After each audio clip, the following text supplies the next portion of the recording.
maka akan diampuni dosa-dosanya yang sebelumnya. Maka pasti sholat seperti ini akan bisa menggugurkan dosa-dosa besar. Dan pernah kita meremehkan sholat 5 waktu. Sifat orang munafik itu sholatnya begitu. Kalau kita masih seperti itu, berarti kita ini masih sifat sholat orang munafik, Pak.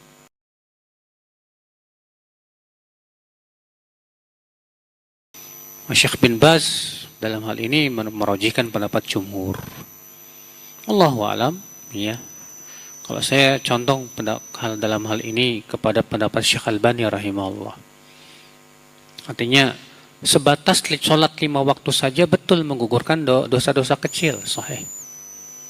Tapi ada keadaan-keadaan di mana seseorang sangat memperhatikan sholat 5 waktu. Dia pelihara betul kekhusyuannya, Pak. Dia jaga betul waktunya, rukunnya, syaratnya. Maka seperti ini bisa saja menggugurkan dosa besar. Ya. Wallahu a'lam. Hadis berikutnya 355. An Abi Sa'idin Al-Khudri radhiyallahu anhu annahu sami'a an-nabiy sallallahu alaihi wasallam yaqul As-salawatul khamsu kafaratun lima bainahuma. Thumma qala Rasulullah sallallahu alaihi wasallam Ara'aita law anna rajulan kana ya'tamil wa kana baina manzilihi wa baina mu'tamilihi khamsatu anhar fa idza ata mu'tamalahu amila fihi ma syaa Allah fa asabahu al-wasakh aw al-araq fa kullama marra bi naharin iktasal ma kana dzalika yubqi min darani fa kadzalika as-shalah kullama amila khati'atan fada'a wastaghfar ghufira lahu ma kana qablaha. Rahul Bazzar wa Tabrani fil Awsat. Dari Abu Sa'id Al-Khudri, semoga Allah meridainya, bahwa ia mendengar Nabi sallallahu alaihi wasallam bersabda, salat 5 waktu itu kafarat, ya, menggugurkan dosa-dosa yang ada di antara salat tersebut. Kemudian Rasulullah bersabda, bagaimana pendapatmu kalau ada orang yang kerja dan antara rumah dia dan tempat bekerjanya ada 5 sungai. Ada 5 sungai. Apabila ia mendatangi tempat kerjanya dan ia bekerja sesuai dengan yang Allah kehendaki, ia terkena kotoran dan keringat. Lalu ketika ia pulang, setiap kali melewati sungai ia mandi. Ya. Jadi dia harus melewati 5 sungai. Setiap melewati sungai mandi lagi, mandi lagi. Apakah akan tersisa kotorannya? Tentu tidak. Demikian pula sholat. Setiap kali ya seorang hamba melakukan dosa, lalu ia berdoa dan mohon ampun dalam sholatnya, maka akan diampuni dosa-dosanya yang sebelumnya. Ya. Ikhwata Islam, saudaraku seiman. Dan kalau kita perhatikan, Pak, bacaan dalam sholat pun sebetulnya mengandung permohonan ampunan, Pak. Ketika antum membaca di waktu ruku, subhanakallahumma rabbana wa bihamdika allahumma gfirli. Demikian pula ketika sujud. Ya. Demikian pula ketika antum membaca Allahumma ba'id baini wa baina khataayaya kama ba'adta bainal masyriqi wal maghrib. Ketika antum duduk di antara 2 sujud, antum ucapkan apa? Rabbighfirli, Rabbighfirli. Kalau kita baca itu, Pak, dan kita benar-benar dalam hati kita mohon ampun kepada Allah atas setiap dosa, maka sebetulnya, Pak, sesuai dengan pendapat jumhur. Karena kan jumhur mensyaratkan bahwa untuk menggugurkan dosa besar itu harus taubat, ya tidak, Pak? Harus taubat. Dan tidak boleh ya musir terus-menerus berbuat dosa besar. Nah, ketika seseorang sholat dan ia membaca istighfar tadi, memohon ampunan, dan penuh dari hati dia bahwa dia minta ampun akan semua dosa, maka pasti sholat seperti ini akan bisa menggugurkan dosa-dosa besar. Ya, kalau memang betul-betul dia membacanya dengan dihayati, diikuti dengan hati. Ya, ketika antum ucapkan Allahumma ba'id baini wa baina khataayaya kama ba'adta bainal masyriqi wal maghrib. Permohonan agar dijauhkan dari dosa. Ini kan menunjukkan kalau dia jujur, dia akan minta kepada Allah dijauhkan dari dosa, disertai dengan apa, Pak? Disertai usaha dia untuk menjauhi apa? Dosa, bukan hanya sebatas permintaan. Ikhwata Islam, saudaraku seiman. Ya. Adapun kalau dia tidak hayati, cuma baca saja, ya sudah gitu dia mengucapkan Rabbik firli, tapi hatinya juga tidak mau minta ampun kepada Allah. Bisa saja sholatnya itu menggugurkan dosa, tapi hanya dosa apa? Kecil saja. Beda dengan orang yang ketika membaca doa-doanya, zikir-zikirnya, dipenuhi dengan rasa apa? Ya, hayati. Dia taubat kepada Allah Subhanahu wa taala. Ya, dengan sungguh-sungguh seperti yang dia baca. Ya. Ikhwatul Islam, saudaraku seiman. Hadis 356.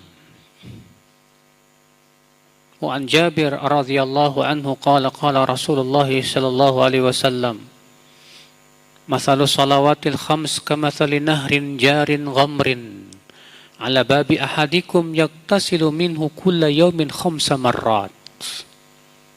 Perumpamaan sholat 5 waktu seperti sungai yang mengalir dan deras, yang berada di depan pintu salah seorang dari kalian.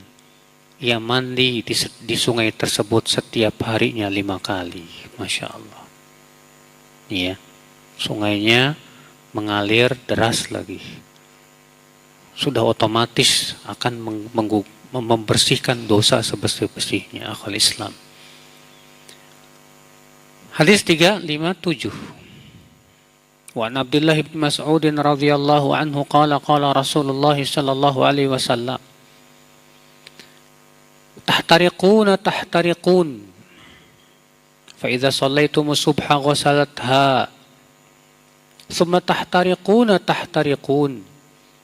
fa idza shallaitum adh-dhuhra ghasalatha thumma tahtariquna فإذا صليتم العصر غسلتها ثم تحترقون فإذا صليتم المغرب غسلتها ثم تحترقون فإذا صليتم العشاء غسلتها ثم تنامون فلا يكتب عليكم حتى تستيقظوا.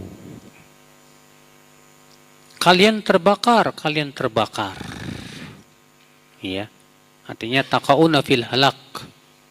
Artinya kalian jatuh dalam kebinasaan. Apabila kalian sholat subuh, maka sholat subuh itu membersihkannya.